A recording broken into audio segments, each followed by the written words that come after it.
E aí, pessoal, sejam todos muito bem-vindos. Começando mais um episódio do nosso videocast Sem Contraindicação, o videocast da Unimed João Pessoa, hoje trazendo um tema bem importante que é o câncer de próstata.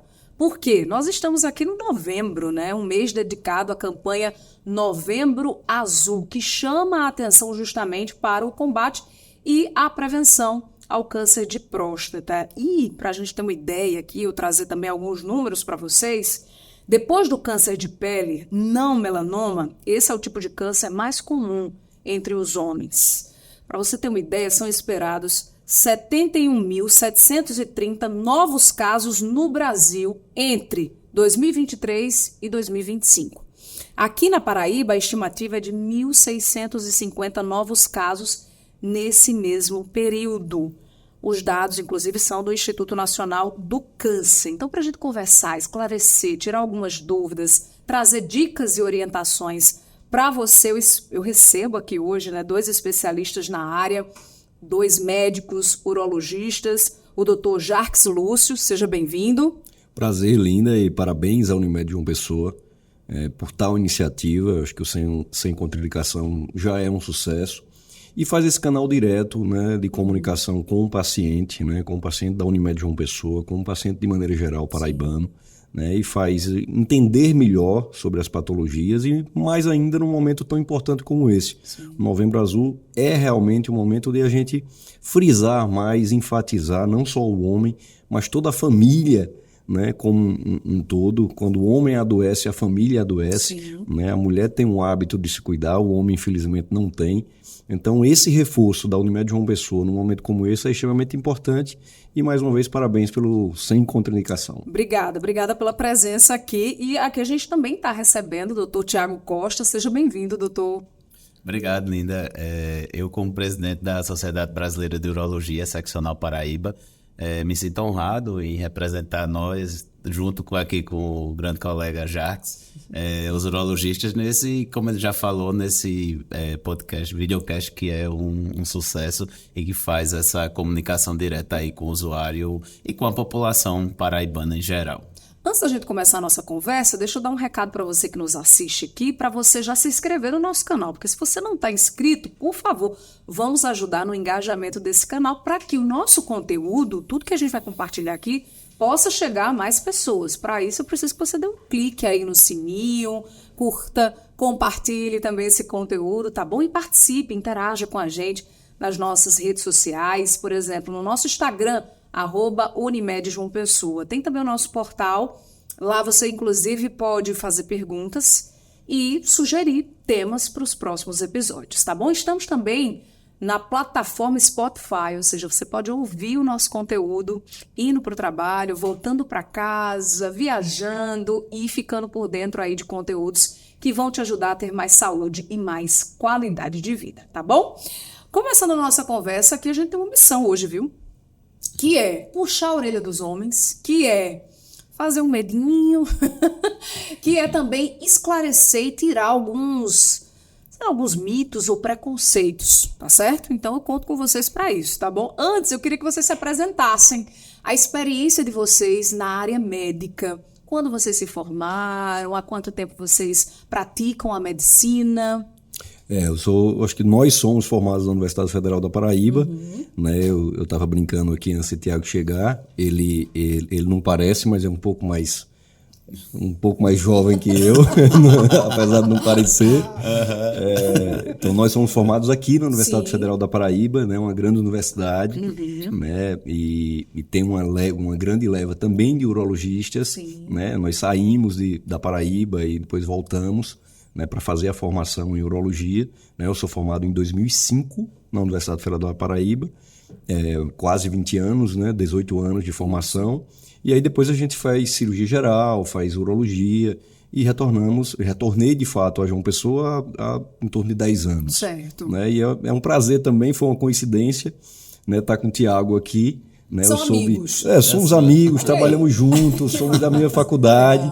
Então é muito bom, né, estar nesse momento tão importante. Eu acho que não é nem medinho, Linda, é medão mesmo. É medão, gente. Porque os homens é um fato ruim, muito ruim ainda, O que a sociedade viveu com cinto de segurança, por exemplo. As pessoas falavam e não usavam, hoje usam.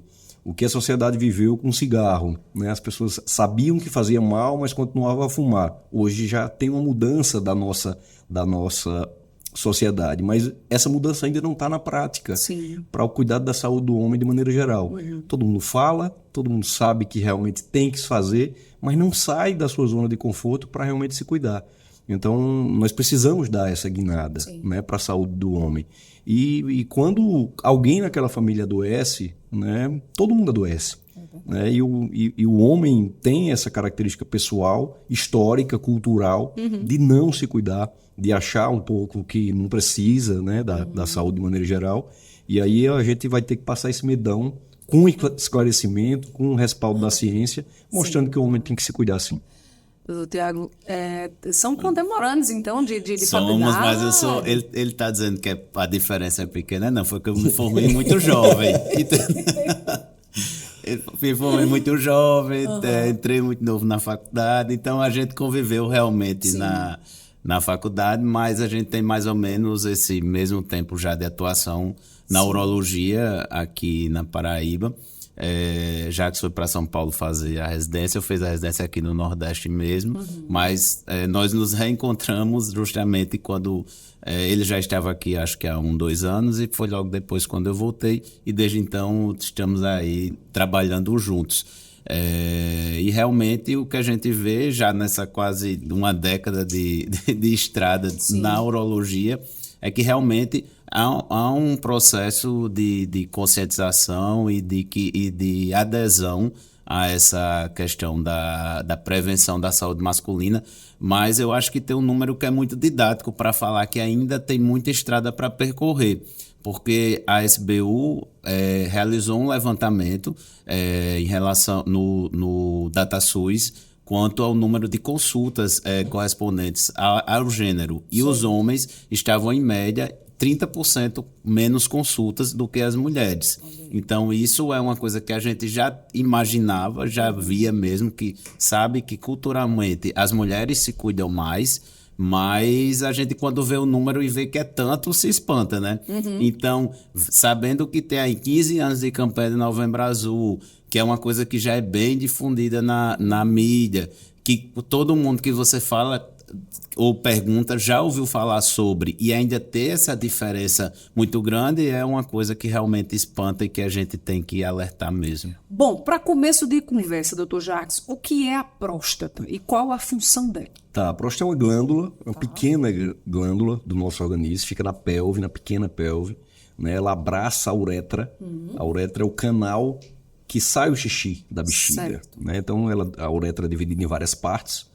A que sai no final é a uretra peniana, mas ela começa na próstata, né? Tanto que quando a próstata cresce, hiperplasia prostática benigna, a próstata começa a crescer após os 40 anos, né? Mas principalmente depois de 50, 60, ela pode ter sintomas de dificultar a micção. Então a glândula produz diversas substâncias que são importantes para a saúde masculina, e essa glândula tem que ser cuidada porque com o envelhecimento ela traz diversas doenças. Não é só o câncer, né? A hiperplasia prostática benigna traz infecções, né? A infecção urinária do homem adulto, do homem idoso, ela está muito relacionada a problemas da próstata e, claro, o câncer de próstata. Em cada 6 homens vai desenvolver câncer de próstata.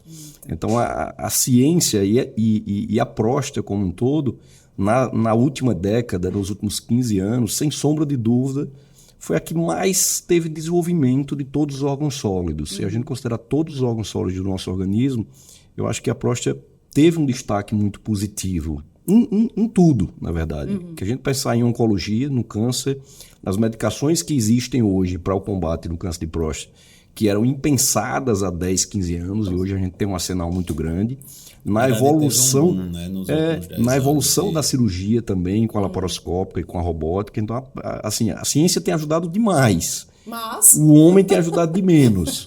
É até bom uma pessoa como você à frente desse programa e desse debate, porque também dados da nossa sociedade, né, de cada 3 homens que chegam a essa consulta, que o Tiago falou que tem um déficit aí de 30%. Nossa. Quer dizer, a gente tem uma população semelhante, homem e mulher. Tem um déficit de 30%. Então, é muito grande esse déficit. Uma lacuna aí, né? A mulher tem um papel fundamental nisso. De cada 3 homens que chegam à consulta, A mulher tá 2 levando. chegaram porque uma mulher determinou essa chegada. Uma mãe, a namorada, uma filha, uma amiga. Né? Então, a mulher ainda fica tendo que levar o homem pelos braços para uma coisa que ele devia fazer naturalmente e com orgulho. Né? Eu tenho aqui o dado do Ministério da Saúde que diz que em 2022 foram 16 mil mortes por câncer de próstata aqui no Brasil. Doutor Tiago, como é que surge esse tipo de câncer?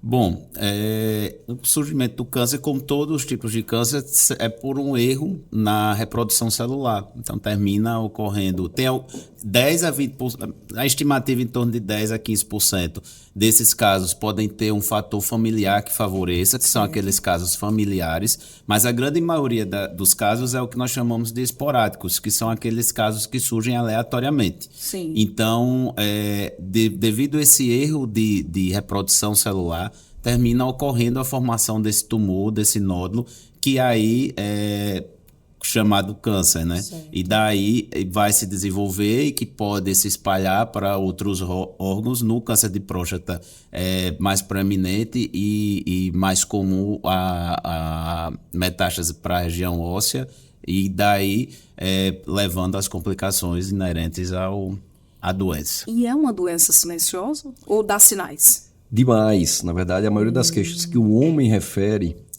quando tem qualquer alteração da próstata, elas não são relacionadas ao câncer de próstata. Eu gosto muito da comparação de falar de 2 glândulas da próstata do homem para a mama da mulher. Tá. Né? Nós temos que investigar a próstata antes dos sintomas e sinais, assim como a mulher investiga a mama antes de sintomas e sinais. Porque não pode esperar. Normalmente, nesses 2 órgãos, se você espera o sintoma, você perde a chance de cura. Né? Então, não dá para esperar, porque o câncer, inicialmente, ele é assintomático. Né? O câncer de próstata ele é assintomático no início da sua manifestação, assim como o câncer de mama também é assintomático. Então, aquela história de, não vou pro médico não, porque eu não estou sentindo nada. Isso é fantástico você pontuar, né? Porque o homem coloca isso de maneira muito forte. Não, eu não tenho o que fazer, eu não tenho que procurar a doença. Né? Ele fala isso, eu não tenho que procurar a doença. Na realidade, ele não está procurando doença. Ele está procurando a cura se tiver doença. Né? Então, isso é muito importante ser falado. E a gente tem um momento até agora mais difícil. Foi porque a gente passou por uma pandemia aí com um hiato de 2, 3 anos, né, que o homem teve uma desculpa oficial de não ir ao médico e não se cuidar. Né? Ele tinha uma desculpa oficial, ele sempre teve a desculpa dele, que é dessa, ou medo, ou preconceito, ou que não precisa. Né? Mas esse ato agora da pandemia, nos nossos consultórios, está chegando a situação de câncer muito pior. Né? Porque essas pessoas, alguns que se cuidavam e os que não se cuidavam, eles estão chegando em situação com câncer mais avançado. Né? E isso leva a sofrimento. Né? Todo câncer mais avançado leva a sofrimento. Sim. E o câncer de próstata, como o Tiago disse, vai para osso. Né? É um câncer que o final dele é muito doloroso, com sangramento, com dor óssea também, né? E com dificuldades seriadas, não só urinárias, mas por todo o organismo. Doutor Tiago, quais são os fatores de risco? Bom, o principal fator de risco, que até já comentei, é essa questão do histórico familiar, principalmente parentes de primeiro grau. Ou seja, o pai, o irmão com diagnóstico de câncer de próstata, esse homem vai ter uma chance aumentada. Por exemplo, se o homem tem um irmão com câncer de próstata, a chance é de 2,5 vezes maior de que ele tenha câncer também. Certo. Se é um pai, essa chance aumenta para 3,5 a 4 vezes. Mas não só isso. Esse é um fator que a gente não tem como modificar, né? Certo. É um fator primário. Mas existem alguns fatores modificáveis também, que aí vai estar relacionado o quê? A dieta, aquela dieta rica em gorduras saturadas, as frituras, né? Aquelas coisas que todo mundo gosta. Mas alguns sabem controlar, outros não, né? Pois a obesidade em si, inclusive, o homem obeso tem chance de ter tumores mais agressivos.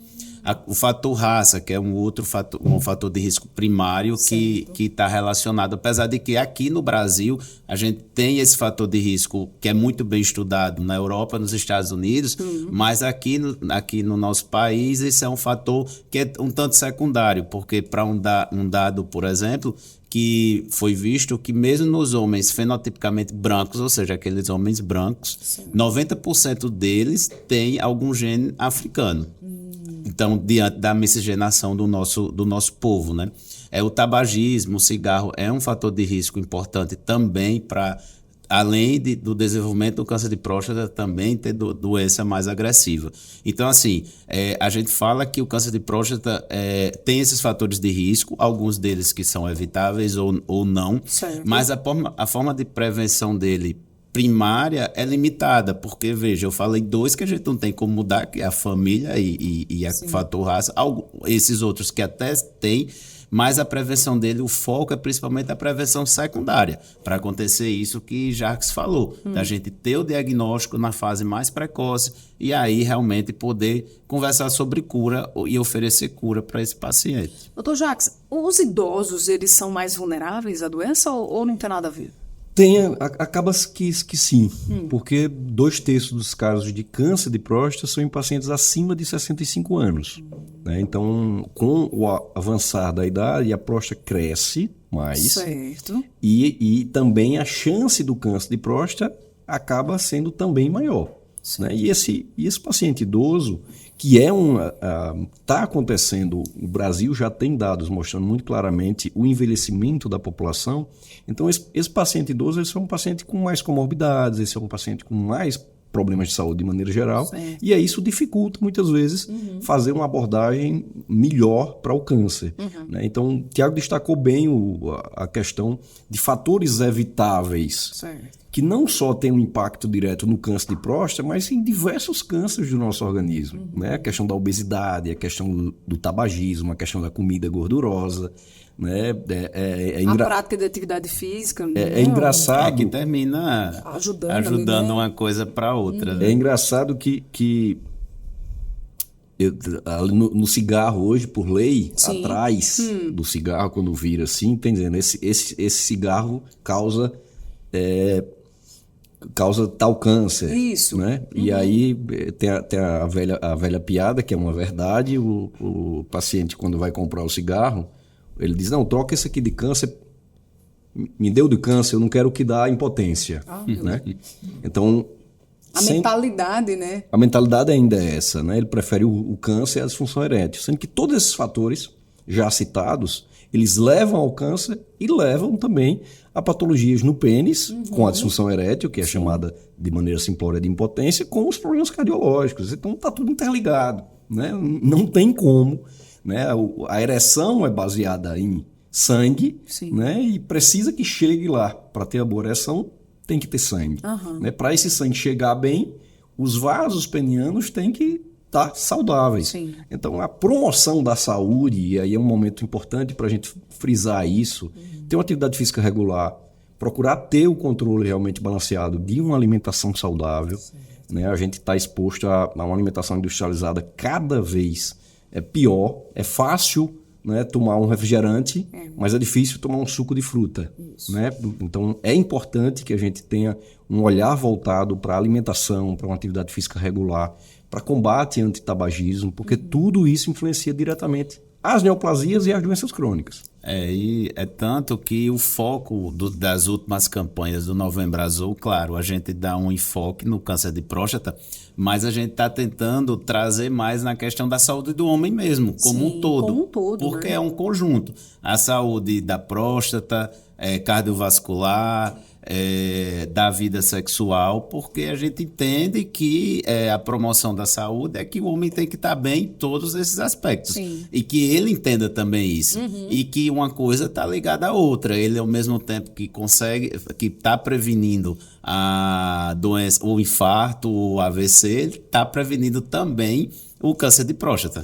Aí eu ia lhe perguntar, a gente estava falando agora há pouco sobre a incidência da doença nos idosos. E nos homens mais jovens, com menos de 40 anos, como é que tá essa situação? Essa incidência é bem rara. Rara abaixo de 1%. O número, 0,3%. Então, realmente é uma situação bem de exceção. A doença, sim, pode, na verdade, ela tem uma curva ascendente a partir dos 40 anos de idade. Certo. Nessa década, a quinta década, de 40 e 50, é uma incidência relativamente baixa, aí em torno de 5%. A partir dos 50 anos, continua ascendendo e chegando ao pico justamente nessa faixa que Jacques falou, sendo o pico de idade de incidência aos 69 anos. Certo? Então, assim, realmente o câncer de próstata é uma doença de homens mais velhos. E aí a gente até abre um adendo que sempre no consultório é comum o homem chegar falando dos sintomas urinários, do crescimento da próstata em relação ao tamanho, né? Que não é um fator de risco direto para o câncer. Certo. Certo? Sendo que são situações que ocorrem paralelas, justamente nessa faixa etária que está acontecendo, que pode estar surgindo o câncer e que pode estar acontecendo esses sintomas. Então é um fator de confusão que às vezes alguns homens têm. Certo. Agora, para esse cuidado, né? Esse cuidado precoce, vamos dizer assim. Qual a idade que vocês indicam? A partir que a mulher, há 40 anos, começa fazendo anualmente a mamografia. Para os homens, para ir ao consultório, e aí focado mais na questão da próstata mesmo. Qual a idade que começa anualmente essa investigação? Esse é um outro ponto muito importante. Eu queria deixar um adendo, como o Tiago falou. Nós estamos cada vez mais focando na saúde do homem de maneira geral, não só na saúde prostática. Então, ao telespectador, eu quero deixar uma reflexão. As mulheres, as meninas, chegou na adolescência, elas vão automaticamente ao ginecologista. É uma coisa natural. Verdade. Isso acontece, as mulheres que estão assistindo, nos ouvindo, elas sabem disso. É uma regra. Nós, homens, saímos do cuidado com o pediatra e não temos mais nenhum cuidado. Né? Não passamos a ter um cuidado com a saúde. E volta a ter, normalmente, quando está sofrendo. Isso. Quando há ou um problema no coração, um problema no pulmão, ou um problema no pênis, ou um problema de câncer. Então ele volta a ser cuidado com o sofrimento. Então ele precisa sofrer para se cuidar. Então tem que haver essa migração. Por quê? Por que precisa dessa migração? Na adolescência surgem problemas para o homem muito importantes. Por exemplo, o câncer de testículo. O pico de incidência do câncer de testículo é na adolescência. E é um câncer indolor também. Né? Então, esse adolescente precisa ter o testículo examinado. Outro problema muito importante é início de vida sexual. A mulher é aconselhada no ginecologista. Sim. O homem acaba sendo aconselhado aonde? No Dr. Google. Ou por algum amigo. Sem nenhuma... Falando do adolescente, tem algo grave, eu não sei, isso é uma prática minha de consultório, que quando eu atendo um adolescente, eu sempre questiono a adesão e se realizou a vacina do HPV, que é gratuita, mas tem uma faixa etária limitada para os meninos entre os 12 e 14 anos. Aí, eu não vou ter o dado oficial, mas no consultório, tranquilamente, menos da metade não o fizeram. E é simplesmente o vírus sexualmente transmissível que tem maior incidência. Estima-se que em torno de 90% das pessoas sexualmente ativas em algum momento da vida vão entrar em contato com HPV. Nossa. E a gente tem o dispositivo para prevenção dos subtipos mais oncológicos gratuitamente e as pessoas não fazem. Uns por falta de orientação, outros por orientação errada, mas isso é um dado muito sensível, né? Então, mães, filho entrou na adolescência, leva ao urologista, leva ao médico, né? Os problemas de fimose, por exemplo, né? O início da vida sexual, diversos problemas acontecem e aí esse adolescente ele sofre primeiro, né? Para depois chegar ao médico. Outra questão que tem que se debater de forma forte na adolescência é a questão do planejamento familiar. Né? Só se fala em planejamento familiar para menina. Porque o homem é tão responsável quanto. Né? Então eu acho que o menino, o adolescente, precisa ser cuidado. O Tiago coloca um ponto muito importante também, a questão da vacina do HPV. A gente não vê esse menino, né, sendo vacinado. Né? E a menina é vacinada. Eu tenho filha com 11 anos, eu já fui vaciná-la. Né? É como se a vacina fosse para menina, mas não é para menino. E o câncer tem no colo uterino, assim como tem o câncer de pênis. E a gente tem uma vacina dada pelo Sistema Único de Saúde, né? Ou seja, você não precisa comprar essa vacina, né? Que previne cientificamente, está comprovado, essa vacina previne o câncer de pênis no homem e previne o câncer de colo uterino e o homem não se vacina. Então eu acho que, voltando à tua pergunta, qual é o momento de começar? Eu acho que quando ele chega na adolescência. Né? Quando ele, na vida adulta, o pico de cálculo renal, por exemplo, é 20, 40 anos. Né? Ou seja, é quando ele está mais produtivo na vida, em termos de estudo, trabalho, né? E esse homem não está se cuidando e tem muito cálculo urinário, e principalmente em regiões quentes como a nossa. Agora, próstata especificamente, pensando exclusivamente no diagnóstico precoce do câncer de próstata, quando seria? 50 anos, população geral. Certo. Tá? 50 anos, essa é a recomendação da nossa sociedade, da Sociedade Brasileira de Urologia, e 45 anos, ou seja, 5 anos mais cedo, para o que o Tiago falou, que é parente de primeiro grau com câncer de próstata sabido na família. O irmão, o tio, o pai. Né? Esse aumento é progressivo. Quanto mais parentes de primeiro grau acometidos, maior a chance de você ter o câncer. Ou seja, você começa esse rastreamento, né, chamado de screening, 5 anos antes, então 45 anos. Didaticamente, eu acho que fica... Eu oriento assim, aos 45 anos, vá ao urologista. Porque o seu risco vai ser estratificado por ele. Que aí ele vai identificar se você, a partir dali, já deve fazer o screening, como o Jacques falou, regularmente, ou se você pode voltar apenas aos 50 anos para aí sim começar. Entendi. Até porque eu acho importante essa ida ao urologista nessa idade, porque a gente consegue estratificar esse risco também com a dosagem do PSA, que a gente vai falar um pouco mais na frente, provavelmente. Mas aí é um dado a mais para a estratificação de risco nessa faixa etária, que é a faixa etária da doença. Então, voltando ainda um pouco àquela sua última pergunta do homem mais jovem, que realmente não é uma preocupação, mas o câncer de próstata, mas aí os 45 anos acho que é a idade alvo para que esse homem vá ao urologista. Claro, que ele tenha um urologista, né, para ir, que ele já tenha ido na adolescência, na vida adulta e aos 45 para ver a próstata. Para isso, a gente precisa quebrar o preconceito, né? Porque, como o doutor Jacques estava falando, o adolescente, o menino, ele não vai para o urologista. A menina vai, já tem a consciência que precisa ir, e a mãe ou o pai já tem essa consciência também, essa educação, né, de sinalizar isso. Mas para o homem não tem. Isso acaba sendo um preconceito, algo bem cultural, que para se chegar, né, equilibrar aquela lacuna que vocês estavam falando no começo dessa nossa conversa, tem que quebrar esse preconceito. Por exemplo, eu sei que com relação à próstata tem uma...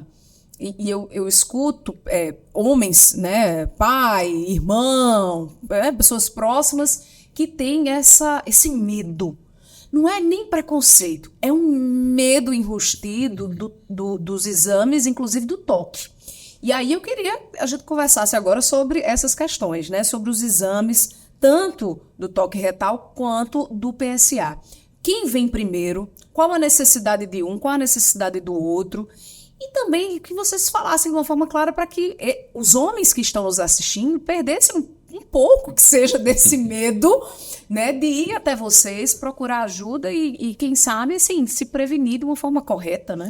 Eu acho que isso já acontece um pouco porque esse homem nunca é cuidado, né? E aí ele não tem o hábito de ser examinado.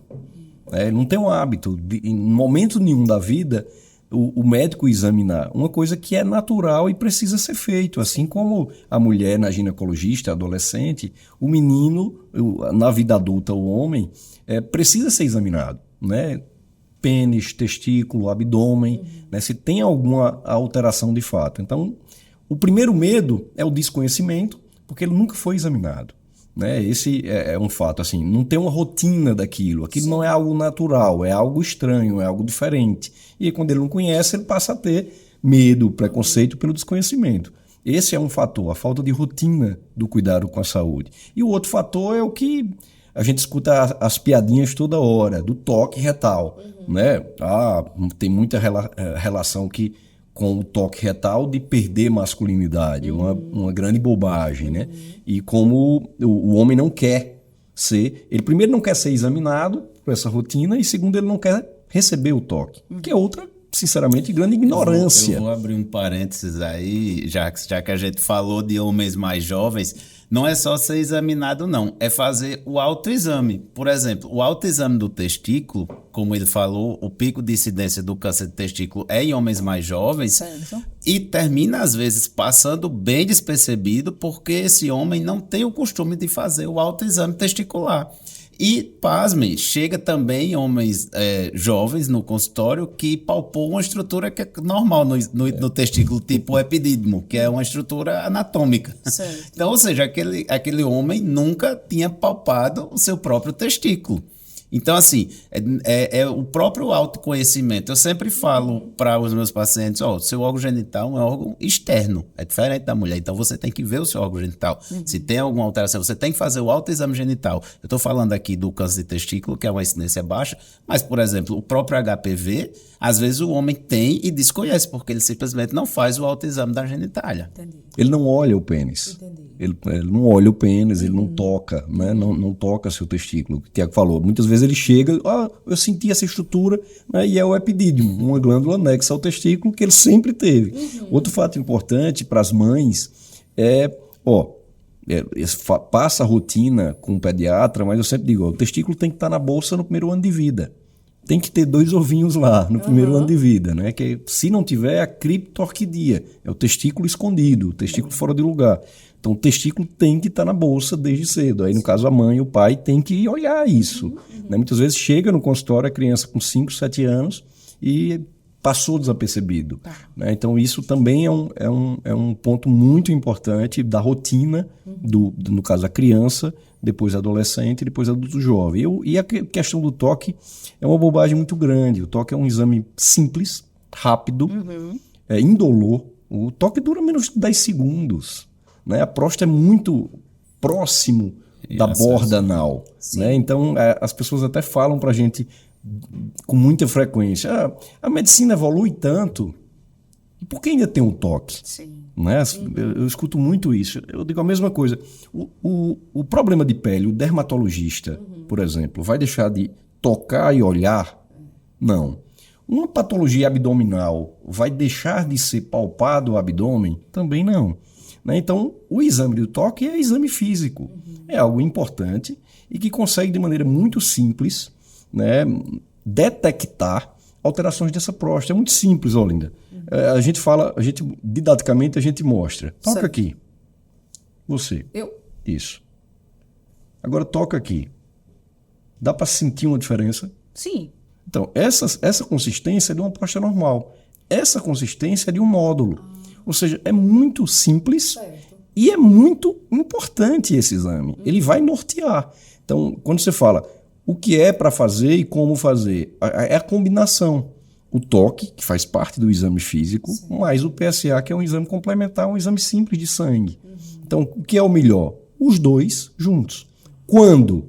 A partir dessa estratificação que, de 45 anos em seguida, o paciente e o urologista, juntamente com o seu histórico, com o seu estilo de vida, eles vão traçar o seu cronograma de screening. Então, esse screening hoje ele é muito individual.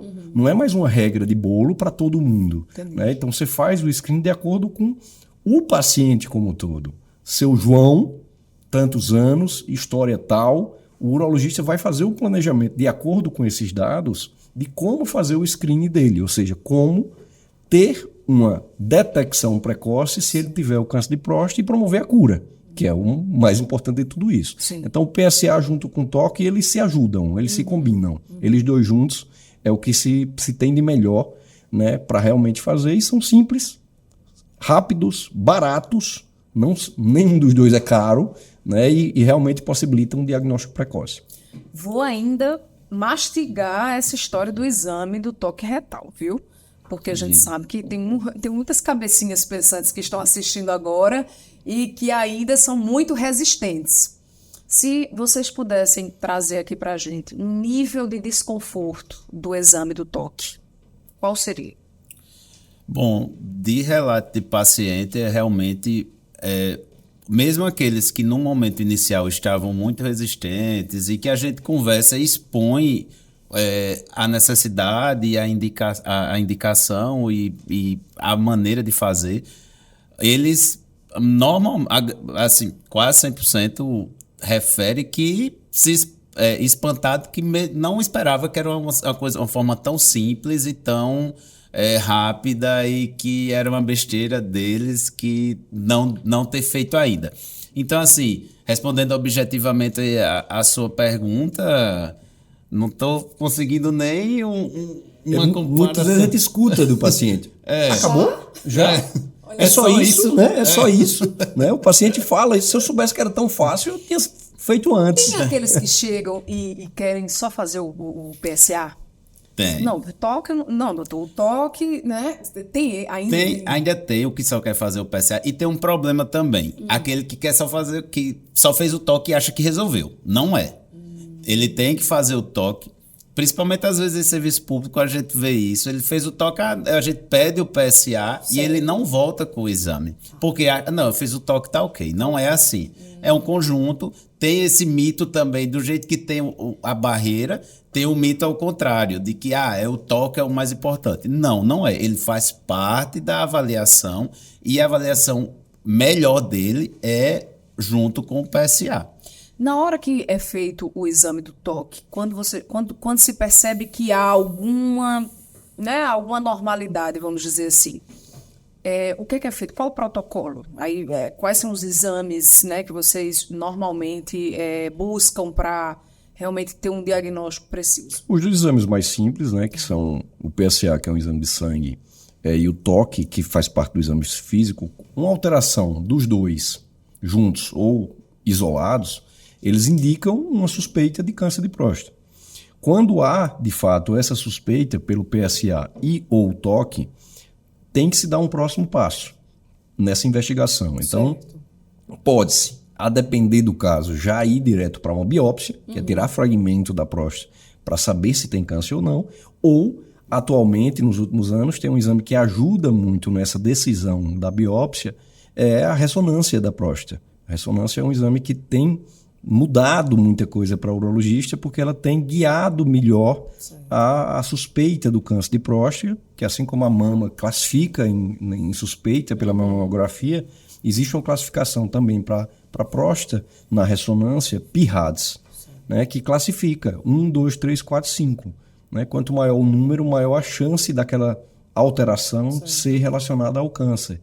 Né? E isso, na decisão de uma biópsia ou não, é importante, porque tirar fragmentos da próstata é algo mais invasivo, né? Então a gente deve fazer a biópsia quando realmente tem um grau de certeza maior que tem um câncer. Então esse estudo com ressonância antes ou junto da biópsia, muitas vezes ajuda muito ao conjunto, ao médico, ao paciente e aos próximos passos, porque se tiver alteração, na decisão também de qual será a melhor conduta buscando a cura desse paciente. Agora vamos falar aqui da questão desse aumento da próstata, que não necessariamente indica câncer. Como o senhor estava falando anteriormente, existe a hiperplasia prostática, que popularmente é conhecida como o quê, doutor? Próstata aumentada, né? Inchada. Próstata inchada, próstata crescida.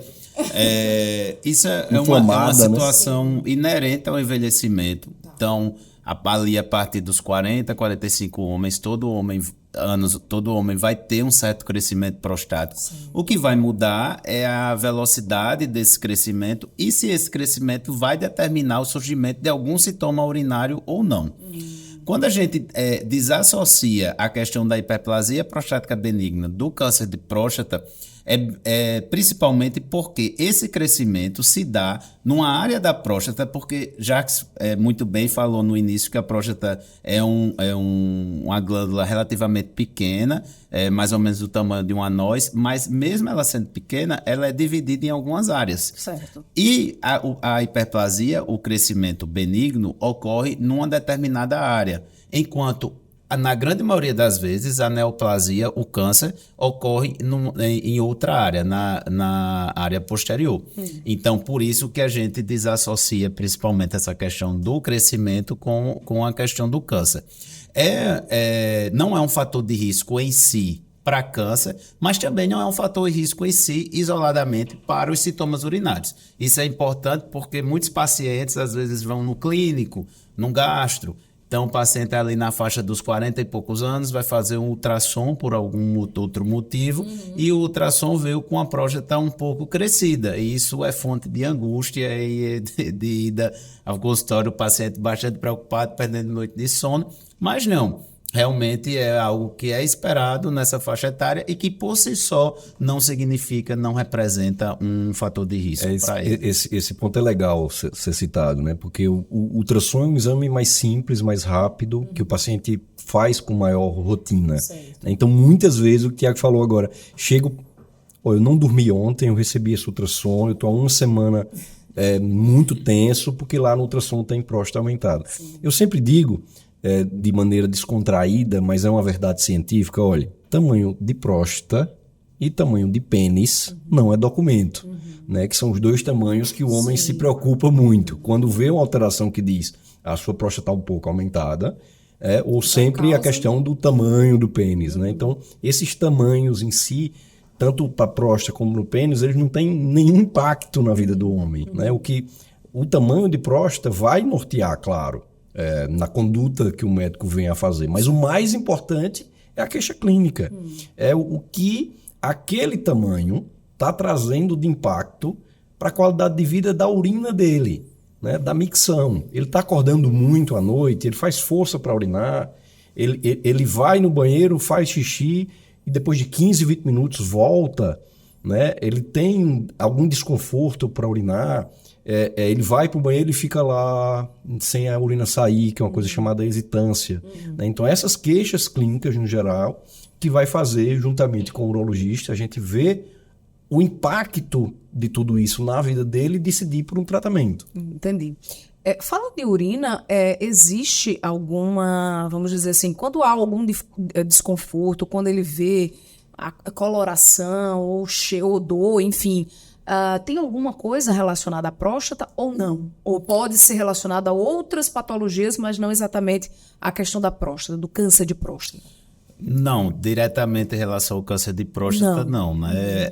Na infecção é comum a alteração do odor e pode haver alteração de coloração, a presença de sangue, mas não isoladamente como um sinal para o câncer de próstata. A gente estava falando aqui dos exames. Para as mulheres, a indicação da mamografia, né, é uma vez ao ano. Para os homens, o toque, o PSA, qual a recomendação dessa periodicidade? Também uma vez por ano, tá? A partir dos 45 anos de maneira geral. Agora, o que a gente falou um pouco antes. Isso vai ser decidido, planejado de paciente para paciente. Tem pacientes, e a decorrer também do período de vida, que entre 45 e 50, por exemplo, você pode fazer a cada 2 anos, se não tiver uma história familiar. O paciente que já tem um risco muito grande, esse paciente, às vezes a gente vê 2, 3 vezes no ano, porque ele tem um risco muito aumentado familiar. Né? Tem até pacientes que a gente faz um toque mais de uma vez por ano, né? Então isso é individualizado atualmente, né? A gente faz essa individualização com todo o histórico do paciente. Eu acho que é importante falar, além de essa individualização, além justamente estratificando esses fatores de risco que ele tem nesse começo e no final também. Então, aqueles homens mais velhos, normalmente acima de 75 anos, que tiverem outras comorbidades, na grande maioria das vezes, a gente não precisa ficar tão vigilante com a próstata. Tá. Porque ele tem outros problemas de saúde que realmente vão ser mais importantes serem tratados e serem acompanhados. Porque, às vezes, também isso é algo comum, pode acontecer de ser só mais uma fonte de angústia para ele, porque ele pode estar com câncer e termina piorando a qualidade de vida dele. Então, por isso que esse olhar individualizado, e vendo os fatores de risco, vendo as condições de saúde do paciente, é que vai definir essa periodicidade. Aí 75 anos, para a gente, é uma idade importante. Porque a partir de 75 anos, por exemplo, o PSA não deve ser colhido, o toque retal não deve ser uma rotina. Essa estratificação que o Tiago está falando é exatamente para isso. Porque você pode colher um PSA de um paciente que não precisa, por exemplo. E gera angústia, né? A família vai ficar, ele está com câncer. Né? Então, tá muito alto. Muitas vezes, isso tem que ser muito bem individualizado. O exame colhido desnecessário, ele gera vários problemas. Né? Um exame é aquela velha história. Quando você pesquisa algo que você não sabe o que você está fazendo, você está gerando dano de fato ao paciente. Né? Então, o exame deve ser pedido com essa estratificação e depois de 75 anos, nós só mantemos a rotina de detecção precoce de câncer de próstata se esse paciente tiver uma expectativa de vida pelas doenças relacionadas que ele possa vir a ter maior que 10 anos. Se ele não tem uma expectativa de vida maior que 10 anos, a gente já não pede mais o PSA e acompanha outras questões da próstata, do rim, da bexiga. E outra coisa, eu acho que eu lembrei agora que é válido a gente dizer para o público de maneira geral, relacionada à urina, Linda, se você tem sangramentos, você vê sua urina vermelha, num paciente idoso, acima de 60 anos, que não dói, ou seja, urina vermelha, paciente acima de 60 anos, sem dor, a principal hipótese é câncer de bexiga. Então você tem que ir ao urologista. Não só sem dor, com resolução espontânea. Que esse parou tipo sozinho. Essa hematura é intermitente, ou seja, o paciente urina sangue, às vezes coágulos, 2, 3 dias e para. Então ele acha, não, foi alguma coisa, fiquei bem, ficou bom. Ah, não. Isso é um sinal de alarme. Não. Para câncer de bexiga. Mesmo, que tem que ser visto por um especialista. Interessante é que a gente já falou de vários temas aqui no nosso videocast. E alguns fatores, eles tanto são sempre colocados aqui por profissionais de várias especialidades como fatores positivos para uma qualidade de vida melhor, como tem aqueles fatores negativos. Falando do positivo, vou dar uns exemplos. Alimentação equilibrada, atividade física regularmente, atividades que trazem bem-estar.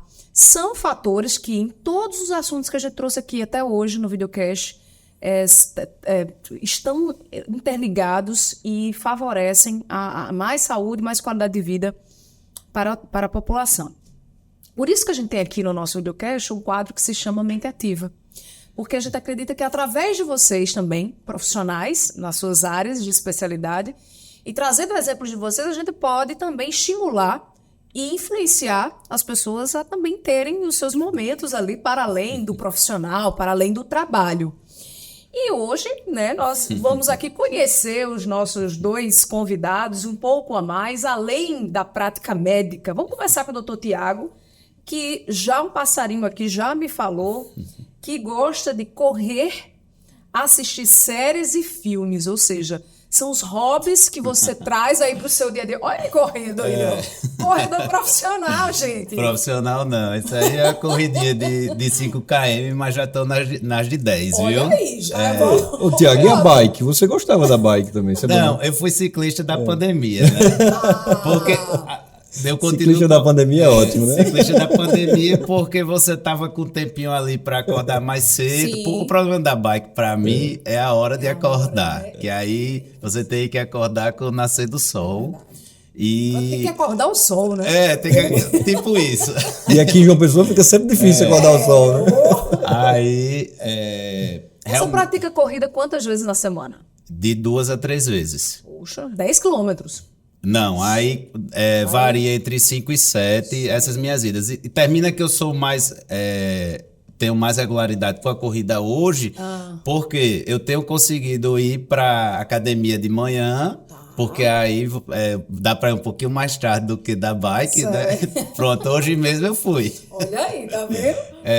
E à noite, quando o dia termina mais tranquilo, aí eu consigo correr. Aí realmente eu vou aí. Pelo que eu percebi, e aí você me corrige se eu estiver errada, nas duas fotos, pelo númerozinho lá da inscrição, é corrida, aquelas corridas que Isso, tem, né? Corrida de rua e tal. Você gosta também de participar? Gosto também de Dá uma participar. estimulada, né? Porque aí a veia competidora se ativa, né? E você termina se estimulando mais, estimulando o desafio para aumentar um pouco a sua corrida. Não é competição com os outros corredores, é competição com você mesmo, o tempo.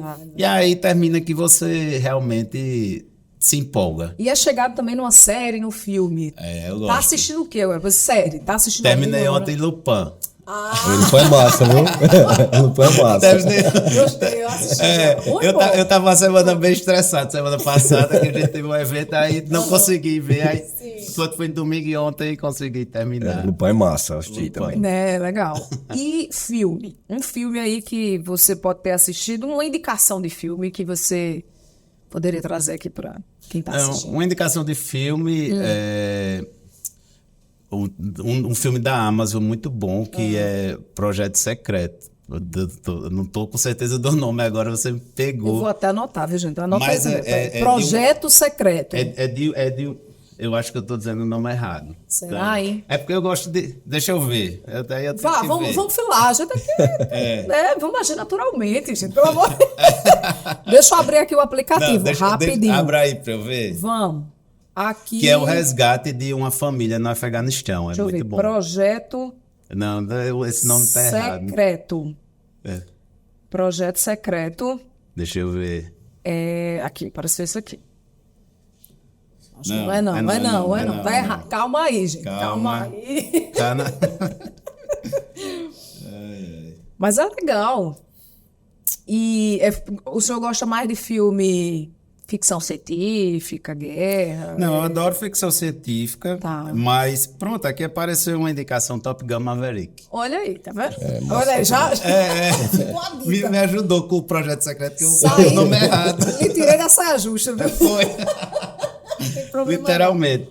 não. Tá aí, Mas eu gosto, tenho assistido menos, né? Porque aí também o tempo tenho mais me dedicado quando vou assistir algumas séries. Aí eu faço alguma organização, tipo, eu não assisto série que tenha mais do que 3 temporadas, porque após Breaking Bad eu...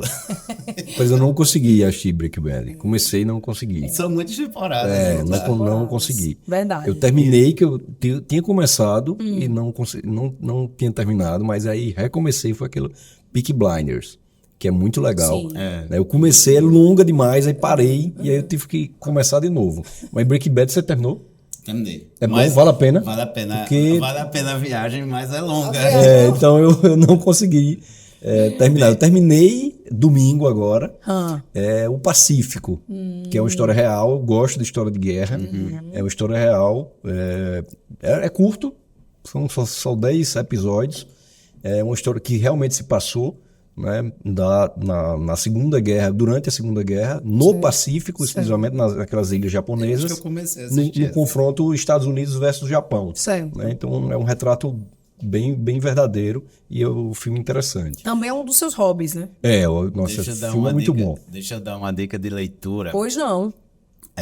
Eu terminei recentemente Escravidão, que é uma trilogia do Laurentino Gomes, que ele fala eu gosto da escrita dele. Ele tem outros livros bem conhecidos. Certo. 1808, 1822, eu gosto muito de história, então termina que... Mas a leitura dele é uma leitura fácil, que é justamente retratando a escravidão desde dos primeiros negros capturados na costa africana, lá em 1490 e pouco, até a abolição da escravatura. Certo. E tem um outro que é muito bom, Não Há Silêncio Que Não Acabe, que é uma autobiografia de Ingrid Bittencourt, que eu não sei se vocês lembram, era uma candidata à presidência da Colômbia que foi sequestrada pelas Farc. Ela ficou 8 anos sequestrada e é um livro bem marcante. Legal. Dr. Jacques, aqui eu tenho o seguinte. Hobbies. Assiste filmes? O senhor Eu gosto muito de filmes. já se denunciou que gosta, né? De De viaja, ler também. Né? Eu acho que ela sempre tem um livrozinho de cabeceira. Eu gosto de ler de história, né? E eu recebi, eu vou começar a ler. Eu até assisti o filme sobre a questão da década de 80, 90, tem na Netflix, a questão das medicações relacionadas à dor, os opiáceos. Sim. E eu ganhei de um amigo meu, advogado, agora recentemente, no consultório, paciente e amigo, o livro que fala da questão, de fato, que foi uma grande problemática da medicina dos 30 anos, a questão do abuso dos opiáceos, né? Então, esse está na cabeceira, tá para começar. Eu não comecei ainda. Um outro hobby é viajar. Viajar... Temos imagens. Assim, eu acho que eu estava na Itália também quando ele estava. Foi uma coincidência, né? Só que a gente não se encontrou. Você foi de lua de mel, né? E eu já fui de 15 anos de casado. Olha aí. Essa é sua esposa? Minha esposa. Como é o nome dela? Juliane. Juliane. Ela é ginecologista. E esse é um lugar, o Coliseu, em Roma. É um lugar que você fica muito impactado, né? Que a gente tem uma influência greco-romana muito forte, mas, nossa, Roma é realmente muito surpreendente, né? Quando a gente se vê, de fato, a história passar ali. E a viagem eu acho que recarrega as energias. É verdade. A gente consegue sair do dia a dia da caixinha, e recarregar, né? de fato. Ver as coisas além de possibilitar você ver o mundo ou aquele lugar que você está de uma outra forma, tem uma outra experiência. Olha, né? Isso foi essa foto foi essa foto foi bem legal. São Paulino, Você é flamenguista, né? Parece. Não, eu sou botafoguense. Da Paraíba. Tá certo. É do Belo. Essa é uma viagem, na verdade. Eu tenho 2 filhas, né? A mais velha, a Alice. Nossa, ela, como diz a história, me aperreou muito, porque todo ano ficava, vamos a Disney, e eu adiando. Conheciam ainda? Hein? Elas ainda não conheciam. Não conhecia a Disney, né? E Ariano Suassuna disse que isso tem 2 categorias de gente, né? Os que conhecem a Disney e os que não conhecem a Disney. Então eu mudei de categoria agora, né? Entendi. E eu nunca tinha ido a Disney, agora... e aí ela me aperreava muito, né? E aí teve uma vez eu buscando na escola, isso foi muito forte para mim, porque ela disse, não, minha filha, próximo ano a gente vai. Mas ela falou sério comigo. Ela disse, papai, todo ano você diz isso. Eita. Pré-adolescente. Quando Pré-adolescente. foi? Todo ano você diz isso. Pronto, no outro dia eu comprei a passagem. Aí a gente foi. Então agora eu mudei de categoria. Pronto. Foi uma experiência legal. Essa é mais velha e tem a mais nova, tem quantos anos? Essa tem 11, 11 e essa tem 7. Certo. Então a turma toda. Olha aí, mais uma foto. Essa aí... É Berlim. Essas são minhas 2 irmãs, as 2 moram fora do Brasil. E moram fora do Brasil há mais de 10 anos. Né? Uma mora na Alemanha, a outra mora na Suíça. E aí elas vieram para o Brasil recentemente, então a gente acaba se vendo a cada um ano e meio. Sim. Né? Então bate uma saudade danada, porque esse ano elas vieram, né? Eu não fui, mas esse foi um ano que eu fui. Né? Então a gente só tem 2 irmãs e as 2 moraram fora, tão longe, né? É muito ruim, né? É verdade. Ainda bem que tem o WhatsApp, o WhatsApp facilita a comunicação diária, né? Tá, mas aí dá um déjà vu legal essa foto aí. Né? Eu tava lembrando, você tava falando dessa história da Disney, que a sua filha disse, não, você sempre fala isso, aí você comprou. Eu tava, tempo desse, acho que na rede social, estavam falando sobre Ayrton Senna, né? E aí a Adriane Galisteu, que já se relacionou com ele, disse assim, o maior sonho dele era conhecer a Disney. Você acredita que ele morreu 56? Eu vi isso aí. Gente, eu fiquei tão impactada. Foi. Porque realmente, quando a gente fala Disney, porque a Disney faz parte da infância de todo mundo, gente, pelo amor de Deus, Eu né? não conhecia, pensou? não conhecia e realmente fiquei maravilhado. É um encantamento, né? E eu agora já posso morrer, né? Não, Que calma. mórbido, eu não sabia que era pra mudar a categoria e mudar. A Ariane disse que tem que mudar a categoria. Eu mudei a mudou a categoria. categoria. Acho que essa foto é em Veneza. É em Veneza. Um lugar Legal. Mais um registro. diferente, bem diferente, né? Costuma viajar o quê? A cada... Uma vez ao ano? Assim, eu tento organizar 2 viagens sempre. Uma viagem com as meninas, Certo. né? E uma viagem só com a esposa, né? Assim, sempre. Todo ano ter essas duas vibes, essas duas possibilidades, momentos, né? Porque aí valoriza o casamento e valoriza a família. Eu acho que é isso.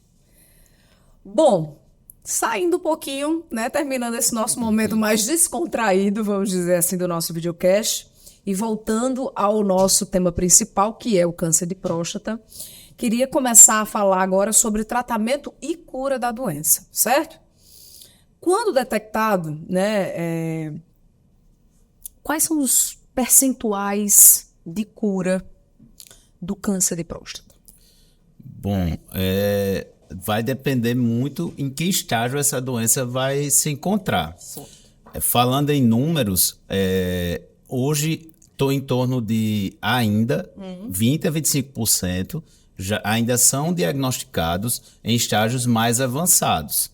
Nesses, a sobrevida em 5 anos é bem inferior, é bem baixa, a em torno de 30% no máximo. Certo. Nos estágios mais iniciais, a gente tem justamente a inversão desse número. Aí, nesses 5 anos, a chance de sobrevida vai ser acima de 90%. Por isso que essa nossa conversa é tão importante e esse alerta para que realmente é uma diferença muito grande. Realmente, já que você já comentou aqui, mas o câncer de próstata está avançado, o manejo dele para o paciente é muito sofrido, para a família é muito dolorido, porque é uma situação com dor de difícil controle, às vezes sem conseguir andar por conta de implante em região de coluna. Então, realmente é uma situação que a gente tem que alertar sempre para evitar ao máximo, porque a gente vai sair de um cenário que a chance de cura é quase 100% para um cenário cuja chance de cura não atinge nem 30%. Quais são os tratamentos hoje? Esses dados, acho que eu queria insistir um pouco nisso que o Thiago está falando. Você abriu esse momento falando que é o segundo câncer que mais acomete o homem fora a pele, e é uma verdade. É um dos cânceres que mais mata o homem no Brasil e no mundo. E aí, se você faz o diagnóstico precoce, o Thiago falou, quase 100%. Quer dizer, que lacuna é essa? Onde você tem uma possibilidade de uma cura de quase 100%, é um dos que mais mata o homem. Não dá para encaixar uma coisa com a outra. Dá para encaixar o dado de 30% de ato, que falta o homem ir, com o que o Thiago falou de mais de 25% diagnosticado tardiamente. Ou seja, que a taxa de cura decai grosseiramente, né? Então, uma doença que a gente tem uma possibilidade, em se tratando de um câncer, né, fazer um diagnóstico precoce de forma simples, né, sem tirar pedaço de ninguém, e que está matando o homem ainda de maneira avassaladora, tem algo muito sério ainda acontecendo, né, que não está, de fato, sendo discutido na casa das pessoas como realmente merece. Né? Então, nesse momento, fica o alerta muito forte para que essas pessoas saiam dessa história de não se cuidar e passem a ter uma conduta proativa em promoção da saúde, em promover a saúde e não ficar só promovendo a doença. Né? E tem muitas possibilidades de tratamento. O câncer de próstata evoluiu tanto, e hoje o câncer de próstata é algo realmente multifacetário, que há a possibilidade até, Linda, de a gente diagnosticar um câncer de próstata e não fazer nenhum tipo de tratamento. Porque hoje existe uma entidade já claramente sabida, que é o câncer de próstata indolente. Ou seja, A gente faz o diagnóstico, mas no diagnóstico mostra que ele não tem nenhuma característica naquele momento que vá fazer mal ao paciente. Então, a gente consegue fazer uma programação com o paciente, dele ter o câncer de próstata e não precisar tratar. Né? Isso, às vezes, pode durar muito tempo, inclusive. E isso é cientificamente respaldado. Quer dizer, a próstata evoluiu tanto que a gente pode diagnosticar e ter características que nos respaldam a não fazer tratamento. A maioria dos casos, claro, precisa do tratamento. Existe a radioterapia como uma modalidade e possibilidade, mas o melhor tratamento, de fato, é a retirada do problema como um todo, junto com os gânglios anexos, que é a prostatectomia, né, que é a cirurgia para retirada da neoplasia de próstata. Esse, em médio e longo prazo, é o tratamento mais aconselhado em paciente que tenha condição, claro, de passar por uma cirurgia, né, tenha condições clínicas junto ao cardiologista, junto ao seu médico, também que o acompanha, para ser submetido a uma cirurgia que também avançou demais, pode ser feita, sempre foi feita de maneira aberta, com corte, mas nas últimas décadas, no Brasil e no mundo, a laparoscópica, que é com aqueles pequenos furinhos, e também agora com a robótica, que é uma cirurgia laparoscópica sendo ajudada pelo robô. Então tem muitas possibilidades, é importante que esse homem se cuide, porque ele tendo essa proatividade, a gente vai poder, de fato, individualmente, fazer o rastreamento e, em diagnosticando, fazer um tratamento que leve à cura. Hoje não. Pode falar.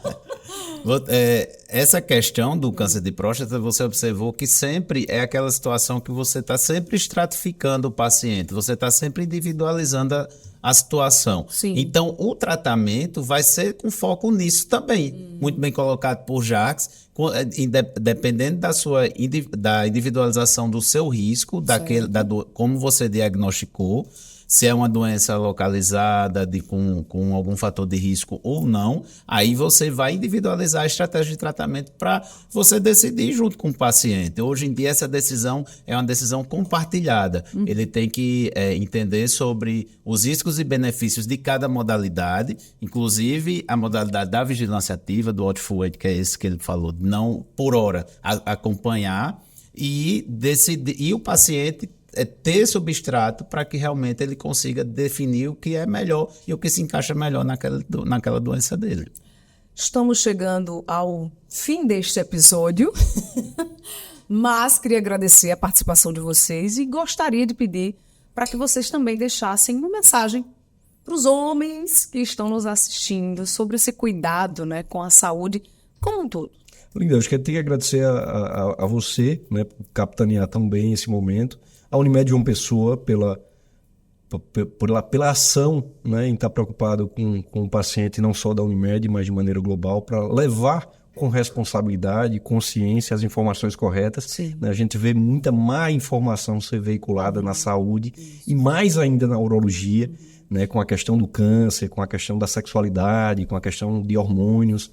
Né? A gente vê, infelizmente, muita notícia ruim, né, em um canal sério da Unimed, levando a notícia científica e respaldada, né, pelo Brasil e pelo mundo, é fundamental para os nossos pacientes. Né? Então, agradecer de fato a participação aqui, muito bom ser com o Tiago, né? Disse, ele parece mais velho, mas eu sou mais velho que ele. E eu acho que é aquilo que eu falei do cinto de segurança. Sim. Lá atrás, né, que a gente passou e hoje realmente todo mundo usa. O cigarro, que realmente a nossa geração não usa como as gerações passadas usaram. Né? Então a gente precisa dar essa guinada de fato ao homem ter uma atividade proativa para consigo e para com sua família. Não cultuar doenças e cultuar a saúde, a promoção da saúde. Atividade física regular, ter cuidado na alimentação, cuidado às doenças crônicas como hipertensão, diabetes, doenças pulmonares, cardiovasculares e, claro, fazer uma consulta com o urologista desde a adolescência, né, e com foco principal na próstata a partir dos 40 anos, que também tem outro ponto importante, são as alterações hormonais que o homem sofre ao longo da vida. A mulher cuida disso, né, e o homem também tem deixado a desejar nesse aspecto. Então, para que o homem se cuide como um todo, e ele vai ter uma vida melhor para ele e para os seus.